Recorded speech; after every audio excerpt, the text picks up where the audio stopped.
Oral questions. Question orale, the Honourable Leader of the Opposition. Mr. Speaker, last fall, Conservatives asked the Prime Minister what he was going to do to protect the thousands of jobs related to the Keystone XL pipeline. The Prime Minister's answer was that he called President Biden. Those workers deserved better than one phone call leading to pink slips. Why did the Prime Minister bet the jobs of thousands of Canadians on a single phone call to the President? Right Honourable Prime Minister. Mr. Speaker, that's simply not the case. From the very beginning, we have been there to support oil and gas workers across the country, including in Alberta and Saskatchewan. That's why 7 years ago, when I was a mere leader of the third party in the House of Commons, I went down to Washington to advocate for the Keystone XL pipeline to a room full of American Democrats to talk about the interconnectedness of our energy security, but also to advocate for more leadership on climate change. Over the past 5 years, we've demonstrated that investing in oil and gas and fighting climate change can go together. The Honourable Leader of the Opposition. I'd like to thank the Prime Minister for confirming he's had no success with the U.S. relationship for 7 years. The government's response since Americans decided to kill Keystone has been complete surrender. Canadians are being told it was a campaign promise the Liberals didn't want to interfere with. The Liberals are now telling Canadians just to move on. Is this the kind of mail-it-in effort from this Prime Minister we're going to get when hundreds of thousands of Canadians are worried about their economic future? Honourable Prime Minister. How quickly the Leader of the Opposition forgets that the past 4 years were characterized by this government consistently standing up for Canadians right across the country, whether it be protecting supply management, whether it be protecting the cultural exemption, whether it be protecting our steel and aluminum workers, whether it's moving forward on defending Canadian interests against the previous administration, or working hand in hand on both fighting climate change and creating new jobs with this current administration. We will stay focused on sticking up for Canadians every step of the way. The Honourable Leader of the Opposition. Well, in just a few days, he's already lost thousands of jobs in both Canada and the U.S. from inaction, Mr. Speaker. We also know on vaccines, the government was talking to Pfizer last fall about logistics. They've known for months there were going to be problems with production. They didn't plan for it. This week, Mr. Speaker, there'll be no deliveries of the Pfizer vaccine. Next week, our order has been cut by 86%, more than any other country. Why are Canadians always paying for this Prime Minister's failure to act quickly? Mr. Speaker, from the very beginning, we knew that there would be challenges with the global supply chains around vaccines as they were developed, which is why we set out and succeeded in signing more contracts with more different companies for more doses per Canadian than in any other country in the world. We know that momentary delays are happening on Pfizer, but we will be receiving hundreds of thousands of doses later in February, and we are still on track to vaccinating over 3 million Canadians by the end of Q1 and everyone who wants it by September. The Honourable Leader of the Opposition. Monsieur le Président, 18% des livraisons de vaccins ont été réduites pour tout le Canada. Cette semaine, aucune livraison de vaccins, aucun plan de distribution, retard de livraison. Cela augmente des inquiétudes des Canadiens. Le Premier ministre doit agir maintenant. Quand est-ce que le gouvernement libéral agira pour avoir plus de vaccins? Très honorable Premier ministre. Monsieur le Président, on continue de parler avec toutes les différentes compagnies de vaccins parce qu'on a pu signer des contrats avec plus de compagnies de vaccins pour plus de doses potentielles par Canadien que n'importe quel autre pays. Nous sommes déçus par l'interruption de Pfizer, mais nous continuons de recevoir des livraisons de Moderna. Nous continuons de travailler avec les autres compagnies pour faire amener des vaccins plus rapidement au Canada et je peux rassurer les Canadiens qu'on donne demeure sur nos objectifs d'avoir 3 millions de Canadiens ou plus vaccinés à la fin mars et tout le monde. L'honorable chef de l'opposition. Plus de doses, Monsieur le Président. On va voir 0 cette semaine, en pleine pandémie. Il y a un retard sérieux dans l'approvisionnement des vaccins pour le Canada. Les CHSLD et les résidences pour les personnes âgées sont sur pause. C'est un temps crucial pour tous les Canadiens. Cette semaine, 0 vaccin, Monsieur le Président. Pourquoi sommes-nous toujours en arrière avec les vaccins et les autres mesures dans cette pandémie? Honorable Premier ministre. Je comprends la préoccupation du chef de l'opposition de gagner des points politiques, mais il ne faut pas faire peur aux Canadiens, il ne faut pas induire les Canadiens en erreur de façon délibérée. Nous allons continuer de recevoir des doses de la compagnie Moderna. Effectivement, il y a une interruption temporaire des livraisons de Pfizer, mais nous sommes en train de travailler très proche avec la compagnie pour assurer qu'on reçoive plus de doses dans quelques semaines quand leur usine sera de nouveau en production. Nous allons pouvoir vacciner tout le monde avant septembre. Nous allons atteindre nos objectifs de fin. L'honorable député de Belleuil-Chambly. Merci, Monsieur le Président. Je suis content d'entendre le Premier ministre dire qu'il ne faut pas induire les gens en erreur. C'est peut-être un exemple qu'il devrait adopter lui-même.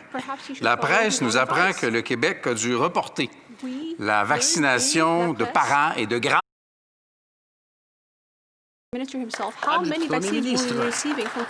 Comme on a dit aux provinces il y a plusieurs semaines, il y a une interruption des livraisons de Pfizer parce qu'ils sont en train de réaménager leur usine en Belgique et ils vont nous envoyer des centaines de milliers de doses dans quelques semaines. Mais effectivement, il y a une interruption de livraison, mais c'est une bonne chose qu'on a pu négocier des ententes avec plusieurs compagnies parce qu'on continue de recevoir des doses de Moderna et on continue de travailler avec Pfizer et d'autres pour livrer le plus de doses possible, le plus rapidement possible. Honorable député de Belleuil-Chambly. 0 la réponse, Monsieur le Président. 0 livraison. J'aimerais aller l'entendre dire aux aînés du Québec que c'est une bonne chose qu'il y ait des délais dans la livraison. Et Global News rappelait le 21 janvier que Pfizer a demandé au Comité des finances des améliorations au régime de taxation pour les entreprises, des incitatifs fiscaux pour l'industrie et des modifications au procédé de fixation des prix des médicaments au Canada.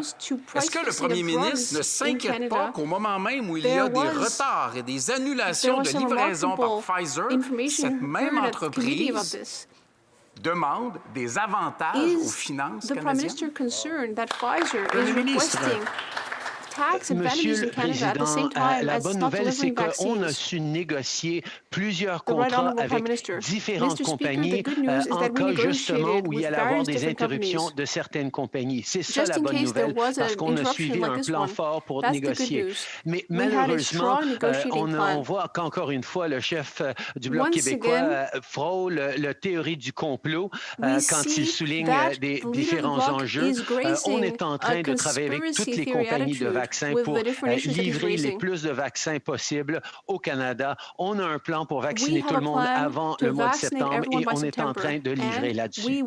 L'honorable député de Burnaby-Sud. Merci, Monsieur le Président. On a perdu plus de 19 000 personnes à cause de la COVID-19. Ça inclut nos travailleurs de première ligne et nos aînés. Les familles pleurent la perte de leurs proches. Donc, pourquoi le Premier ministre prépare-t-il pour une élection au lieu de mettre tous ses efforts pour protéger la population et s'assurer que tout le monde soit vacciné? Premier ministre.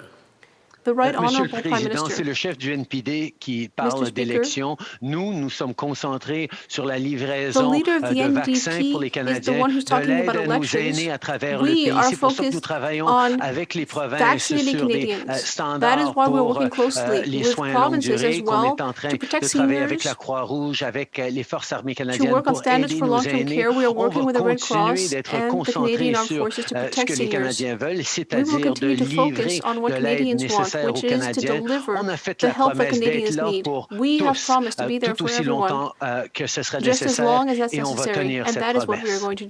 Member for Burnaby South. Mr. Speaker, we have lost over 19,000 Canadians to COVID-19. Now, that's a staggering number.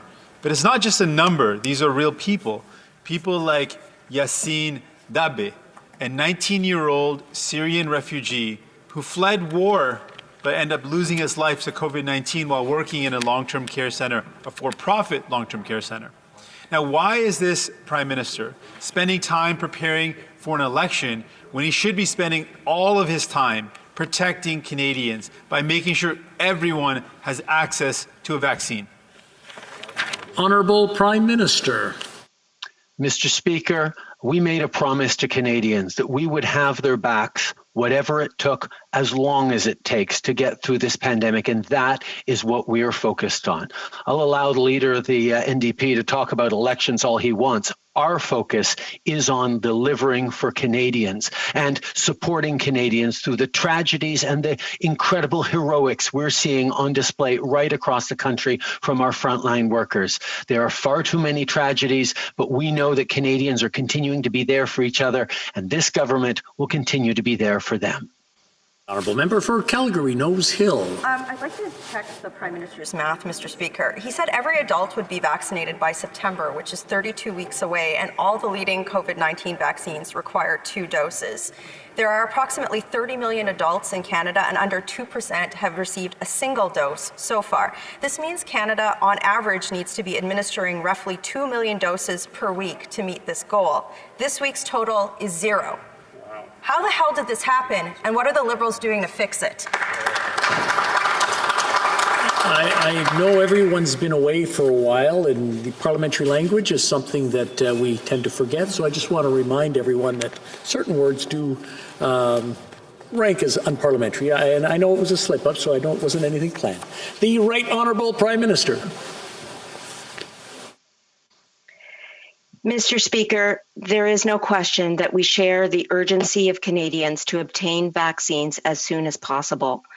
With more than 1.1 million vaccines distributed across this country to date, we are on track to have 3 million Canadians vaccinated by the end of March, and all Canadians who wish to be vaccinated will have access to a vaccine before the end of September 2021. Mr. Speaker, we are on track with our strategy. This is a temporary interruption, and we will make sure we deliver for Canadians because nothing is more important.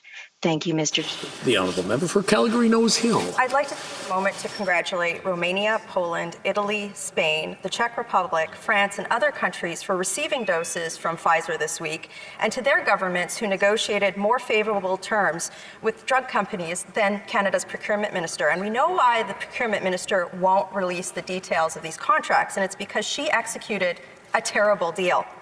What are the Liberals doing to fix their deadly screw-ups and get us vaccines? The Honourable Minister. Mr. Speaker, on the contrary, we secured under 7 APAs the largest number of doses per capita of any country in the world. We also made sure not to put all our eggs in one basket so that in case there are interruptions in the supply chain, we will be able to draw on other companies' deliveries.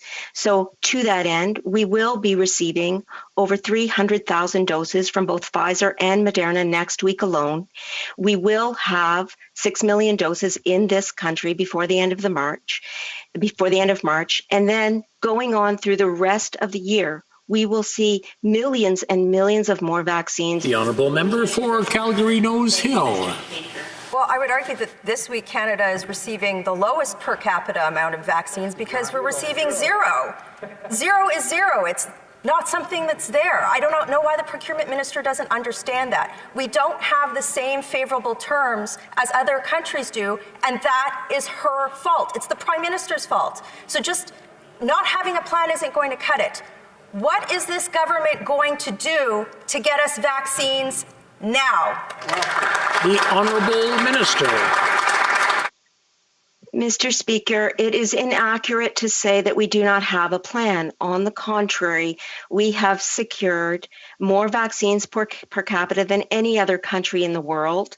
We will see 20 million vaccines coming in from Pfizer and Moderna alone in Q2, and we will see 70 million vaccines coming in from these countries prior to the end of September. That's a plan, Mr. Speaker, and we are on track. Thank you. L'honorable député de Charlebourg-Haute-Saint-Charles. The honorable member for Charlebourg-Haute-Saint-Charles. Monsieur le Président, Maccabi Healthcare Services, un fournisseur de soins de santé israélien, a rapporté qu'il y avait une réduction de 60% des cas d'infection de la COVID 3 semaines après l'administration du premier vaccin. Mais aussi au Canada, notre économie est étouffée, les gens sont isolés et souffrent inutilement pour la simple raison que ce premier ministre a échoué dans les négociations avec les producteurs de vaccins. Pas moins d'une vingtaine de pays comme l'Angleterre, l'Irlande et le Danemark dépasse de loin le Canada pour le pourcentage de vaccins administrés par capita. Pourquoi le Premier ministre refuse-t-il de dire la vérité aux Canadiens? Who are far beyond Madame Canada le when it comes ministre. to administering vaccines per capita? Why does this Prime Minister refuse to tell Canadians the truth? The Right Honourable Prime Minister. Mr. The Speaker, Honourable Minister. merci pour la question encore. Ce rétouillage est temporaire. Le Canada Mr. est Speaker, bien thank you for the placé. question. Nous ne perdons This aucune retooling is dose dans le temporary. cadre de ce Canada rétouillage. is in a Et great le position. Canada a reçu des vaccins en décembre Canada avant received de vaccines in nombreux December, pays. well et nous before allons many other continuer countries. à faire vacciner And au we will moins continue 3 to millions de vaccinate at personnes least d'ici la 3 fin du million mois de people mars. by the end of March. N'oublions pas que des pays comme le Let's Japon, not le forget that Nouvelle-Zélande, countries like l'Australie Japan, et New le Zealand, Corée du Sud n'ont Australia, pas encore South Korea commencé les have vaccinations. not yet Pas du begun tout. vaccinating, L'honorable not at all. député de The honourable Charlebourg-Haute-Saint-Charles. Monsieur le Président, la ministre Speaker, sort d'exemples de pays qui font moins bien que le The Canada. minister Mais has given us pourquoi ne pas examples of regarder les countries pays that are qui not font doing mieux as que well nous? as Canada. Nous sommes But why 24e not actuellement dans le look at monde dans les countries that are grands doing pays, better than us? We are the 24e dans 24th l'ordre de ceux qui ont le out plus de vaccinations par of capita. the leading countries Depuis when le it comes début, on to vaccines mentionne qu'il y per a un problème capita. de gestion des contrats et là, on voit From the la beginning, we've seen réalité. that Ce there sont have been des issues faits. with contract Quand management, le Premier and ministre now va we're donner leur seeing the juste aux facts. Canadiens et avouer qu'il a When mal will négocié this les contrats? government finally admit that it Honorable did not ministre. negotiate the contracts well? The Honourable Minister. Monsieur le Président, il n'y a pas de enjeux Speaker. avec les contrats, pas du tout. Nous There are no issues partageons with the l'urgence contracts, des not at all. Canadiens de garantir We share l'accès à des vaccins Canadians' sense of urgency indispensables le when it plus comes to rapidement accessing these possible. indispensable Avec vaccines as quickly as plus de possible. 1,1 million de vaccins distribués dans tout le pays à With more than jour, 1.1 le million Canada vaccines figure distributed throughout the parmi country les to date, 5 premiers pays Canada de G20 pour la is in the vaccination top contre 5 le countries out of the COVID-19. G20 for Notre COVID-19 gouvernement est en vaccination levels. charge de Our ce government dossier et is in nous charge ne of this nous file. arrêterons pas tant que le travail ne sera pas And we will terminé. continue to work hard until the job is done. L'honorable député de The honourable Charlebourg-Haute-Saint-Charles. member for Charlebourg-Haute-Saint-Charles. 5e pays du G20, 24e pays. On se compare avec des pays comme les Seychelles qui sont en out avance sur le of the Canada. G20, C'est pas normal, but Monsieur le 24th Président. Également, ça fait depuis when le it mois comes de to all novembre, countries. décembre, Look at qu'on the- dit even qu'il y a un countries like problème the avec Seychelles les are doing contrats. better than Canada. Et là, on le vit actuellement. Il y a We've been zéro seeing vaccin qui for va a être long time that distribué there au have been Canada issues cette semaine. with C'est contracts, and anormal now we're pour un seeing what's pays qui se happened. prétend This avoir le week, there meilleur won't be any portfolio à vaccine travers le doses. monde. That just Ce qu'on doesn't make veut, sense c'est for des a country faits. that Les claims to faits, have c'est the best d'avoir des portfolio in the vaccins. world. Est-ce What que we want le is ministre facts. peut nous And confirmer what would really qu'il y show a us quelqu'un that things quelque are part going qui well is to dirige actually dans ce have gouvernement-là vaccines. Can the et qui va nous minister avoir des confirm that vaccins le someone plus is in charge rapidement in this possible? government and that we will get Le vaccines? ministre. The Honourable Minister.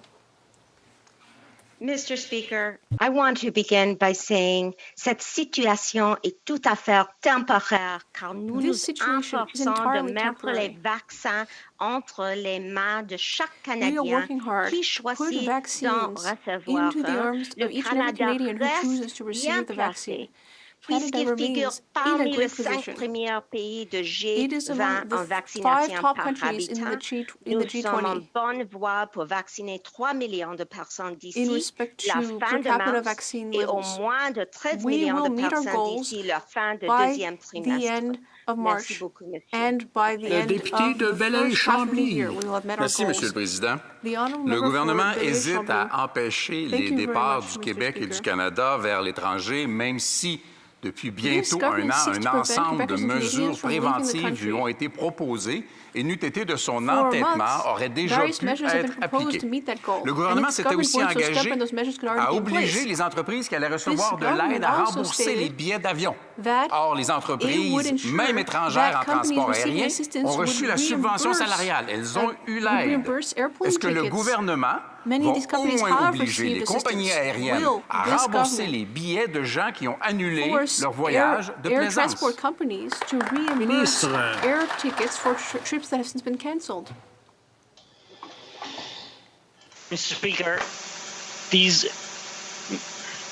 Mr. Speaker, we are aware how frustrating the situation is for Canadians. We are very much supportive of our airline industry and our sector. We are working currently, discussions are ongoing with the airline sector to prepare a support package. But rest assured, Mr. Speaker, that no support package will happen without refunds for passenger and without support for our regional routes. Thank you, Mr. Speaker. L'honorable député de Pierre-Boucher, les Patriotes Verchères. Merci, M. le Président. Pendant que le gouvernement se tourne les pouces dans ce dossier-là, on a des gens qui perdent leur emploi, puis on a des milliers de personnes qui n'ont pas leur remboursement, puis c'est la Cour qui finit par s'en charger avec le premier jugement aujourd'hui qui a dit qu'il fallait que les compagnies remboursent. Le premier ministre, il passe son temps à donner des leçons au Québec dans ses points de presse devant sa maison. Mais qu'est-ce qu'il fait pour empêcher les touristes d'aller dans le Sud? Rien. Qu'est-ce qu'il fait pour s'assurer qu'ils respectent la quarantaine quand ils reviennent? Rien. Qu'est-ce qu'il fait pour empêcher que les variants étrangers rentrent au pays? Absolument rien. On est rendu au 25 janvier, puis le touriste qui arrive à l'aéroport aujourd'hui, c'est business as usual. Quand est-ce qu'il va agir? When is this government going to act? The Honourable Minister.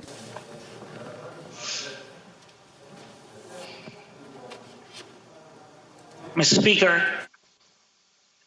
we are, as I mentioned earlier, we're very much aware of the situation. We are considering all options. But let me remind you, Mr. Speaker, and remind my colleague, since March of 2020, we've advised all Canadians to avoid unnecessary or non-essential international travel. We've put extra measures in place. We've banned foreigners who are traveling to Canada for non-essential purposes. We've also implemented pre-departure testing to ensure that all arrivals to Canada are tested for COVID before arrival. De Pierre-Boucher, les Patriotes Verchères. Monsieur le Président, le gouvernement réfléchit encore à des solutions pour des problèmes du temps des fêtes. Un mois plus tard, Ottawa n'a toujours rien fait pour empêcher les voyages inutiles, surveiller les quarantaines. Un mois après que le Royaume-Uni ait alerté la planète d'un nouveau variant du COVID-19, Ottawa ne fait rien pour contrôler les frontières, puis l'Ontario a été frappé d'une éclosion monstre dans un CHSLD. Tout le monde demande au fédéral de restreindre les voyages et de contrôler les quarantaines. Quand est-ce qu'ils vont agir? Qu'est-ce qu'ils attendent? The Honourable Minister.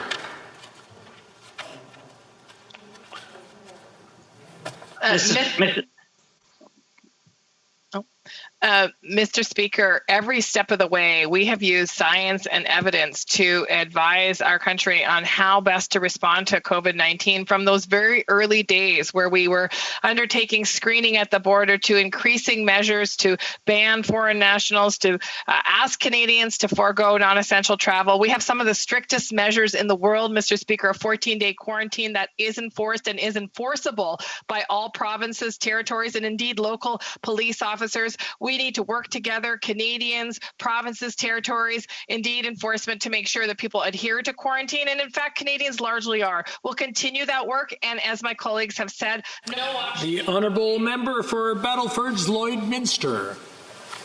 Mr. Speaker, protecting our seniors and those who care for them must be a priority.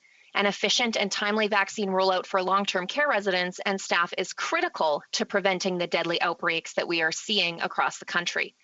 But our premiers are now reporting that they have run out of vaccines. With a drop in supply and uncertainty about the schedule moving forward, strong federal leadership is needed. But once again, the Prime Minister is missing in action. Mr. Speaker, when will sufficient doses be available to protect our seniors in long-term care? Honourable Minister. Mr. Speaker, I share the concern about our long-term care residents. My own father is 90 years old and is also waiting for a vaccine. I am working with my department and the Government of Canada extremely hard every single day to ensure that all Canadians will have access to a vaccine as soon as possible. That is why we are sure that we will receive over 300,000 vaccines next week, and those will be distributed to the provinces and territories. And from there, the vaccines are going to ramp up, and we will see millions and millions of vaccines rolling into this country in the next quarter. Why? Because this... The honourable member for Barrie Innisfil. At the height of an unfolding tragedy at Roberta Place Long-Term Care Centre in my riding, our local health unit has effectively run out of vaccines. The shortage is so serious that seniors, their families, PSWs, and frontline healthcare workers have been told that there's no timeline on when to expect their first doses or vital second doses. We've run out of vaccines at the most critical point in this crisis. Minister, what do I tell families who are calling me, some in tears, on when they should expect their vaccines when they know other countries are still getting their vaccines and Canada is not? Once again, I just want to remind the honourable members to place their questions through the chair, not directly to the person they're asking. The honourable minister. Thank you for the question. And again, I share the concern about long-term care residents and all people in this country. I will like to say that we have administered less vaccines in this country than we have received. And so there are still vaccines that are being utilized, and we will indeed see vaccines ramping up by the hundreds of thousands in this quarter and by the millions for the rest of the year.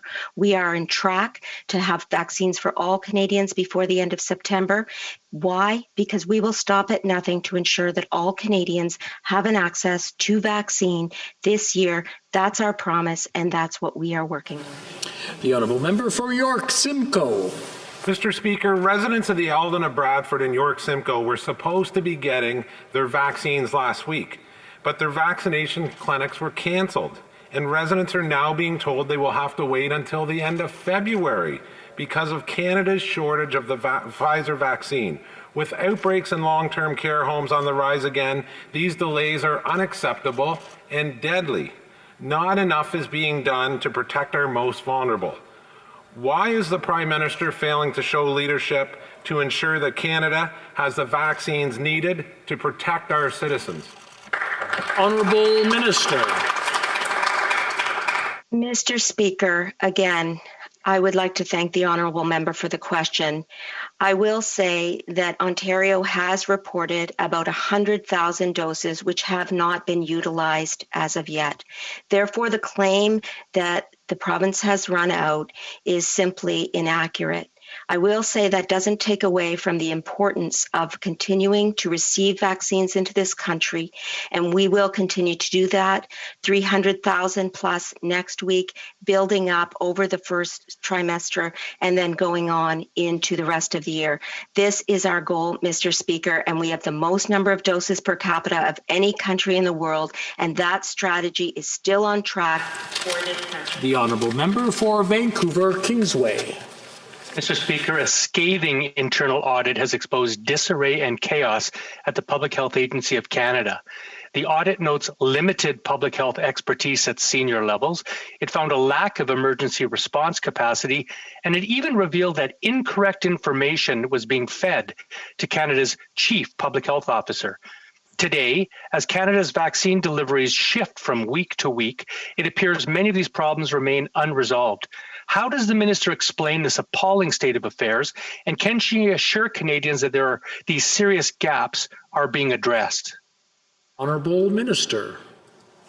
Thank you very much, Mr. Speaker. And I will say that every step of the way, Canada's response has been based on science and evidence.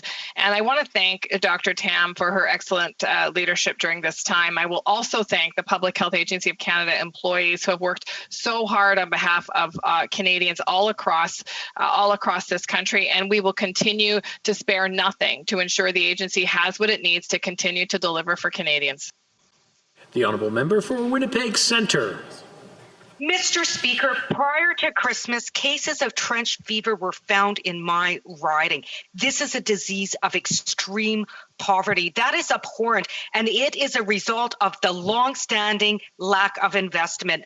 Our frontline organizations have the ability to address the needs of our community, but often lack the resources to respond and provide care for individuals in need. We need help now. Will this government commit to making additional investments in frontline organizations in my riding of Winnipeg Centre so that individuals can stay safe from this current health crisis?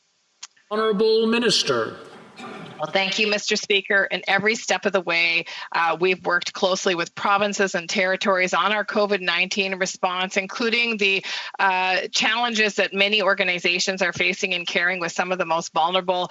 I continue to have those conversations with health ministers, including the minister from the members province, and will continue to ensure that the provinces have what they need as they face this crisis and all of the circumstances that it causes along with it. Honourable Member for Scarborough Agincourt. Mr. Speaker, today marks 1 year since first COVID-19 case was identified in Canada. Since then, the virus has drastically changed our ways of life as we have all taken unprecedented measures to stop the spread of the virus.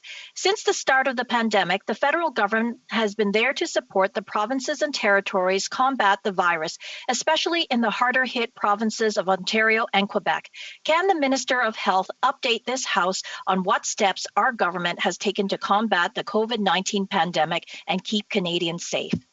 The Honourable Minister of Health.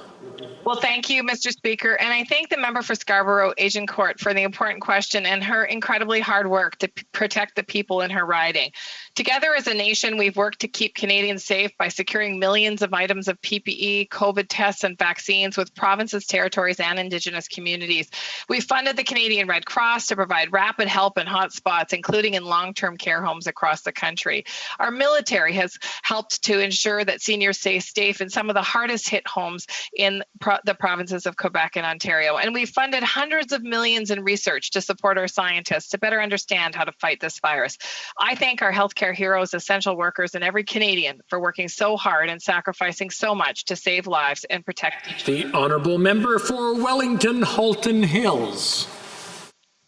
Monsieur le Président, l'opposition officielle du Canada the official opposition of Canada has recognized that the Chinese government committed genocide against the Uyghurs and other Turkish Muslims. Two consecutive American administrations have recognized that genocide, which the new Secretary of State Blinken and new Treasury Secretary Yellen recently confirmed. What is the position of the Government of Canada? Ministre. The Honourable Minister. Merci, Monsieur le Président. Le Canada prend très au sérieux ces allégations de génocide. Dès le début, le Canada a déclaré que la communauté internationale devait travailler ensemble afin d'enquêter sur les violations flagrantes des droits de la personne qui ont lieu au Xinjiang. Les preuves de plus en plus nombreuses d'une campagne de répression systématique ne peuvent être ignorées. Le Canada continuera à collaborer avec ses partenaires et à faire pression pour qu'une enquête soit menée par un organisme international indépendant afin que les experts impartiaux puissent observer et rendre compte de la situation directement. Member for Sherwood Park, Fort Saskatchewan. Mr. Speaker, there is absolutely no realistic chance that independent investigators would be allowed into eastern Turkestan. That is merely a delay tactic. Donald Trump and Joe Biden don't agree on much, but both of their administrations have now recognized that Uyghurs and other Turkic Muslims in China are being subject to ongoing genocide. There's no time for more delays or more investigations. These determinations are very clear from our allies and partners. When will the government join the Biden administration and recognize this genocide? Well, the Honourable Minister. Mr. Speaker, let me repeat that Canada takes allegations of genocide very seriously. From the beginning, Canada has said that the international community has to work together in order to investigate the egregious human rights abuses taking place in Xinjiang. Mounting evidence of a systematic campaign of repression cannot be ignored. Canada will continue to collaborate with its partners and push for an investigation by an international independent body so that impartial experts can observe and report on the situation firsthand. The honourable member for Sarnia-Lambton. Mr. Speaker, this government ignored the Vice-Regal Appointments Committee so they could handpick the Governor-General. They had, to quote John Ivison of the National Post, a candidate too spectacular to say no to. Turns out the only thing spectacular was the damage the Prime Minister caused with this decision.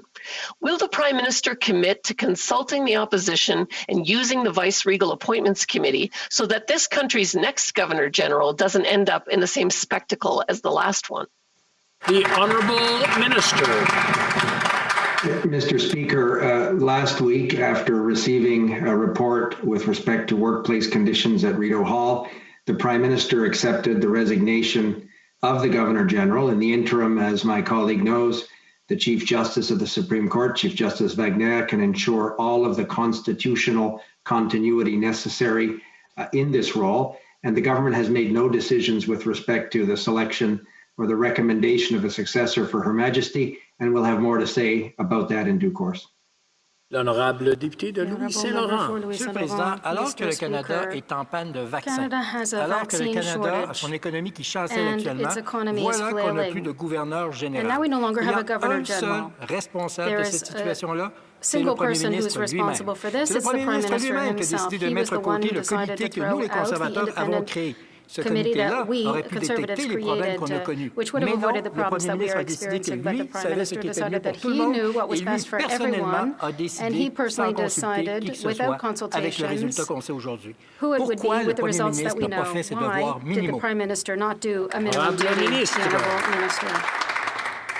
Monsieur le Président, je remercie mon honorable collègue et mon ami pour sa question.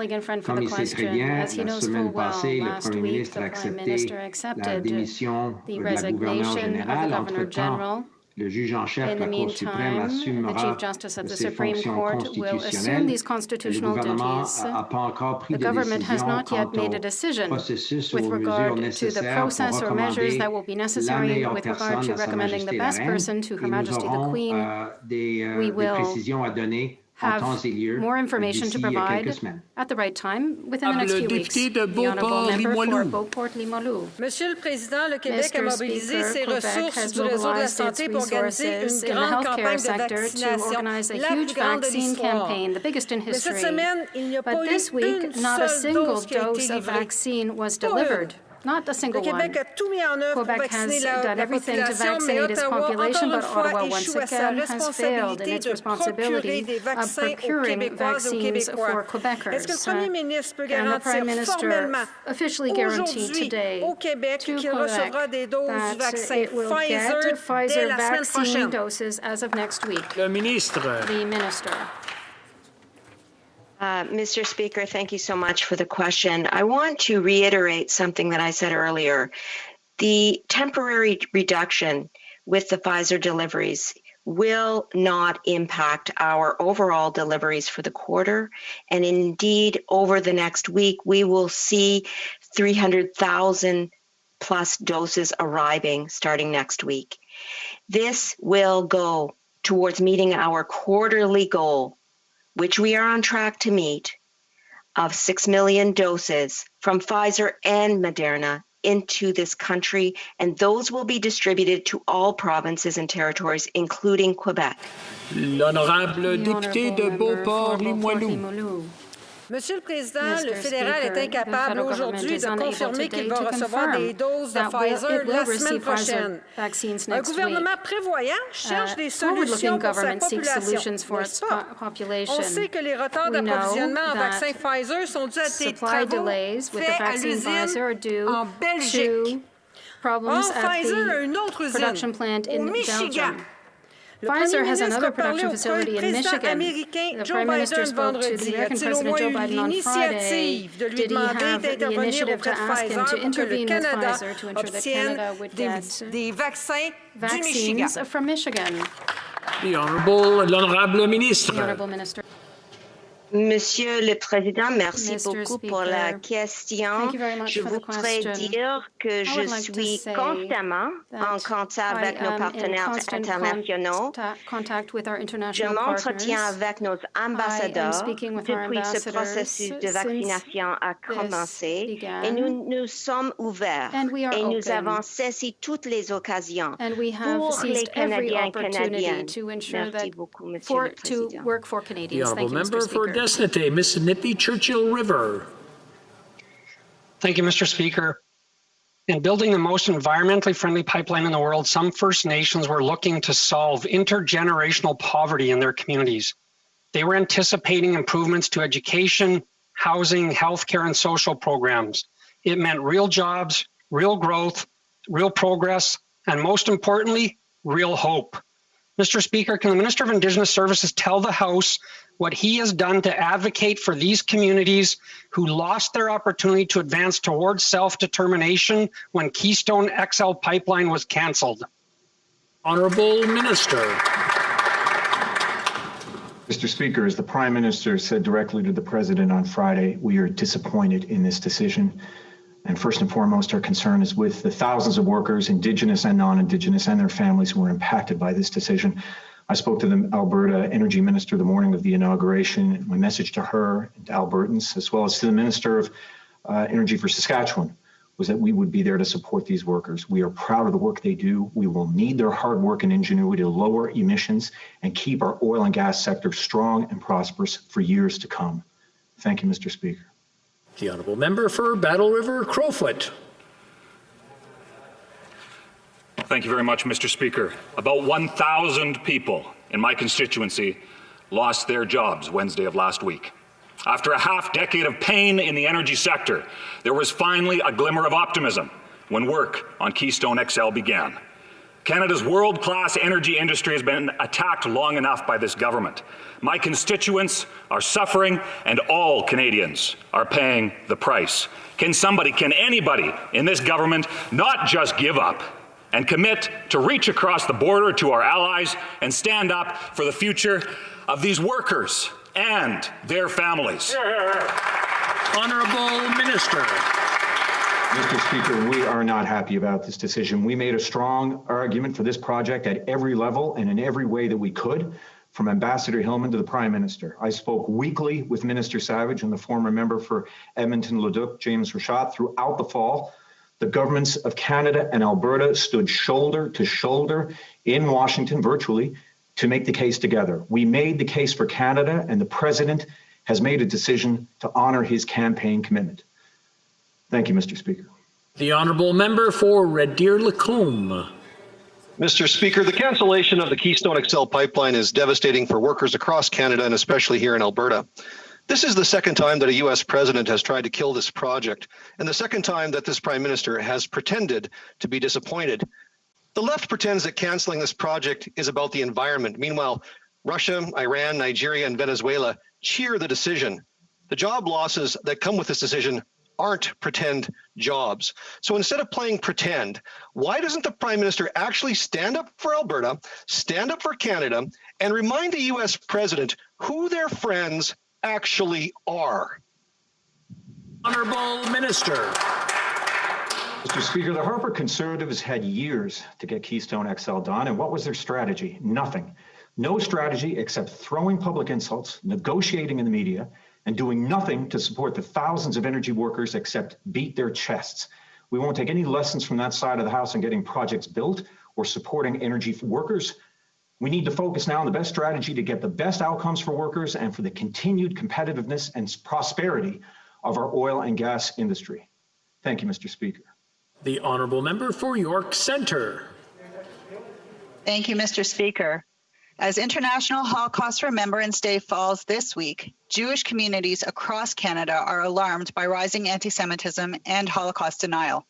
The recent desecration of Montreal's Shar HaShamayim synagogue was horrifying, but sadly not surprising to the Jewish community or other faith communities often targeted by hate. Can the Minister of Foreign Affairs tell the House what the government is doing to fight anti-Semitism in Canada and around the world and honor the memory of the 6 million murdered in the Holocaust? The Honourable Minister of Foreign Affairs. Thank you, Mr. Speaker. I welcome the member from York Centre's question and condemn in the strongest possible terms the despicable anti-Semitic attack that occurred at Shar Hashomayim in my community. Anti-Semitism and Holocaust denial have absolutely no place in our society. This is why Canada has appointed the Honourable Irwin Cotler as Canada's Special Envoy on preserving Holocaust remembrance and combating anti-Semitism to lead this work. I'm confident that as Special Envoy, Mr. Cotler will help advance Canada's efforts to promote Holocaust education, awareness and remembrance, and take meaningful action to combat anti-Semitism at home and abroad. The Honourable Member for Calgary, Forest Lawn. The Canadian Federation of Independent Business warned that 1 in 6 businesses are thinking about shutting down permanently. Calgary Forest Lawn is home to the famous International Avenue, where many new Canadians are living their dream of owning their own small business. They're extremely disappointed in this government's lack of an adequate vaccine plan, causing further financial and mental stress. If we hope to have a functioning economy again, we need our small businesses to succeed.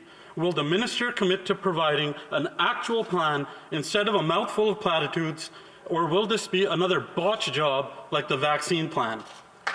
Honourable Minister.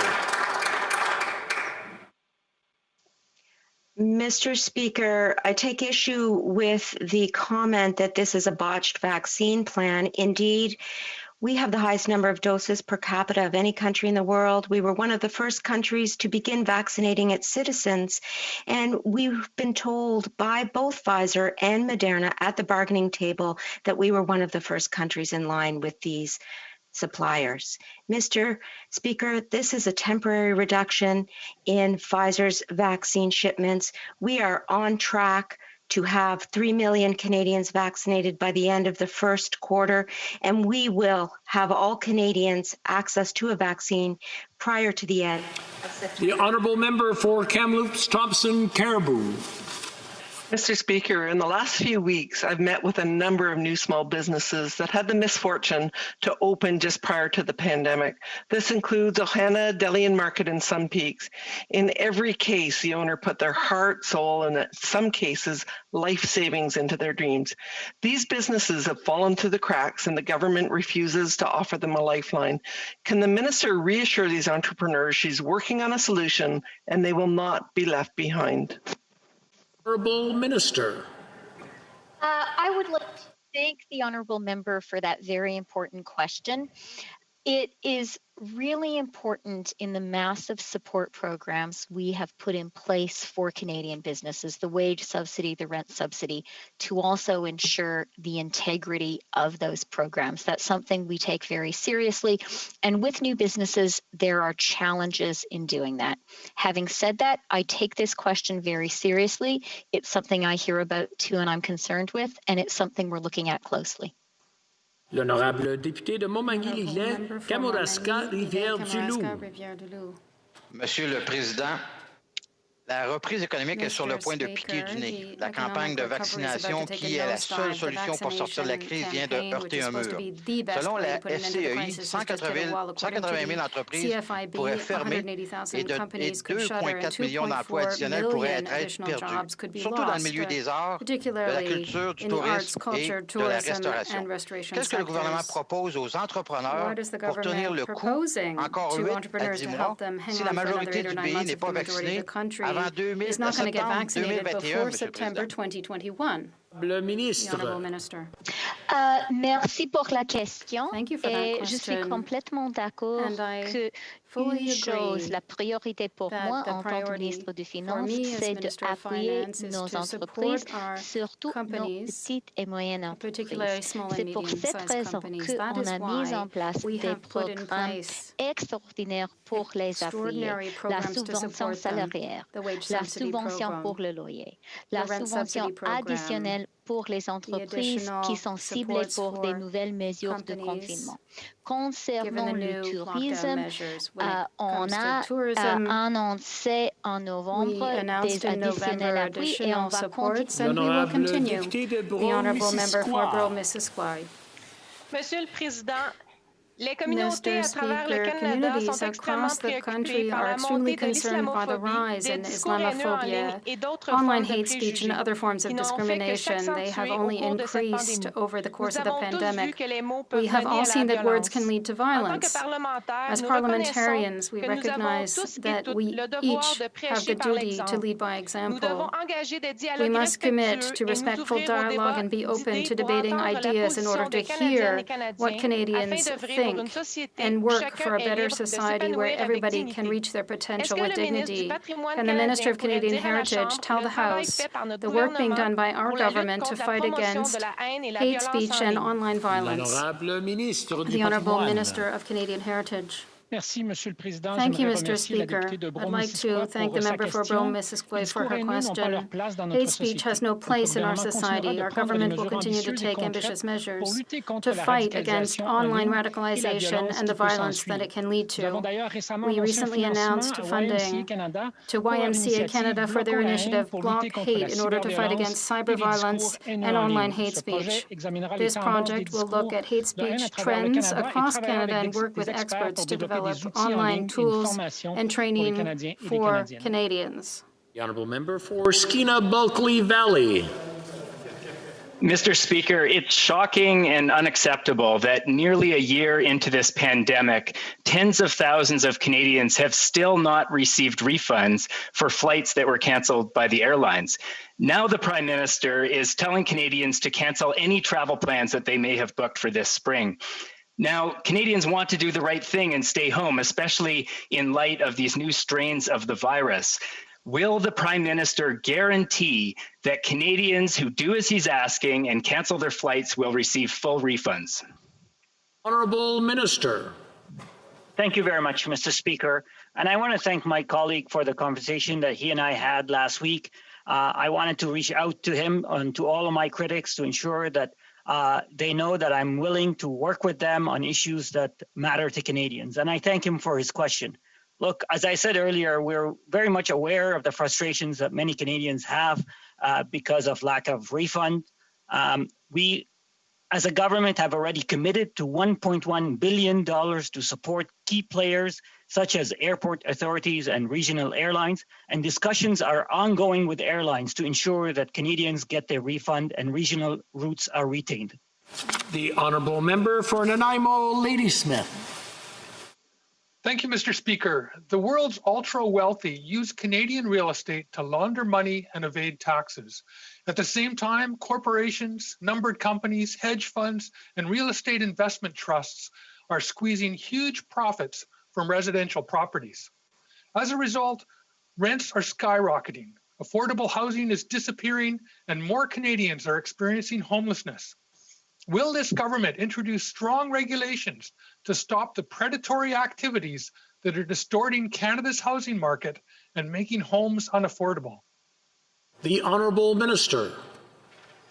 I would like to thank the member for his really important question. This is an issue our government is absolutely seized with, and that's why in the fall economic statement in November, I announced our plan to introduce a tax-based measure to target specifically the unproductive use of domestic housing in Canada owned by non-resident, non-Canadians.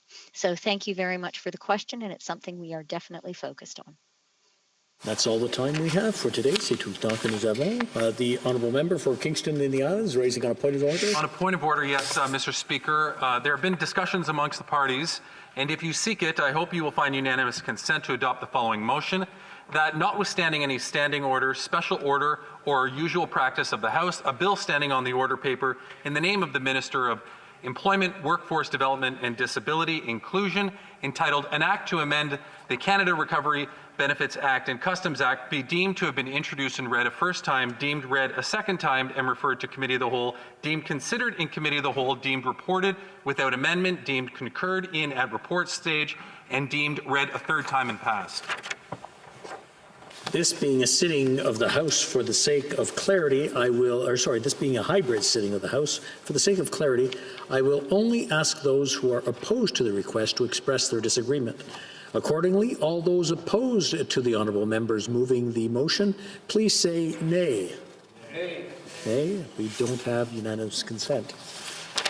The honourable member for Burnaby South, I believe, has a point of order as well. Thank you very much, Mr. Speaker. Mr. Speaker, we have consulted with the other parties and sincerely hope that if you seek it, you will find unanimous consent for the following motion: that the House call upon the government to use all available tools to address the proliferation of white supremacist and hate groups, starting with the immediate designating Proud Boys as a terrorist entity. This being a hybrid sitting of the House, for the sake of clarity, I will only ask those who are opposed to the request to express their disagreement. Accordingly, all those... Okay, what is that? The honourable member for Sandwich Gulf Islands? I wonder if the honourable member would be amenable to adding the other white supremacist group, Soldiers of Odin, to this motion. Order. One moment, I'll have to check with the table to see exactly what the rules are on that.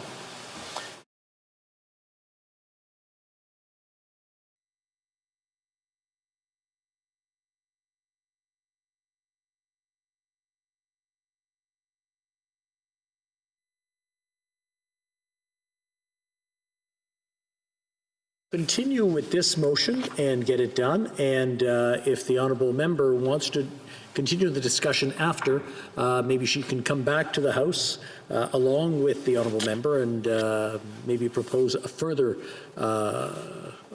amendment, or not a further amendment, but a further motion. Accordingly, all those opposed to the honourable member moving the motion will please say nay. Agreed?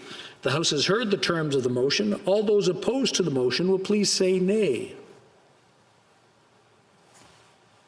There being no dissenting voice, I declare the motion carried.